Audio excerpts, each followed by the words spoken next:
আজকে সৈয়দা রিজওয়ানা হাসান তার বক্তব্য বিবৃতি এগুলো পাওয়ার পরে অলরেডি সারা বিশ্ব জেনে ফেলেছে যে বাংলাদেশে ইঞ্জিনিয়ারিং করে জামাত ইসলামী সহ ইসলামপন্থীদের ক্ষমতায় আসতে দেওয়া হয়নি।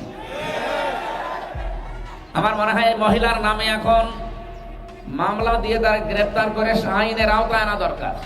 কারণ জেনে শুনে কেউ যদি ভুল করে তার ক্ষমা নেই। আপনি না জেনে ভুল করেন, মাফ চান, সেটা আলাদা বিষয়। আপনি তো জেনে শুনে ভুল করলেন। 168টা আসন জামাত ইসলামী সহ যারা 11 দলে আছে তারা পাওয়ার কথা, অথচ রাত 12টার পর থেকে পুরা সিস্টেম উল্টিয়ে মাত্র 68টা দিয়েছে, ওদিকে 100 গায়েব হয়ে গেছে। কেন হয়েছে সেই কথাগুলো এই রিজওয়ানা হাসানের মুখ থেকে এখন সব আস্তে আস্তে প্রকাশ পেয়ে গেছে। যাক, মহিলাকে ধন্যবাদ জানাই যে অন্তত যেভাবেই হোক সত্যটা প্রকাশ করে দিয়েছে। তা আমরা অন্তত বিরোধীতে থাকি, সরকারিতে থাকি, ওটা আমাদের বিষয় না। আমরা কেউ মন খারাপও করছি না।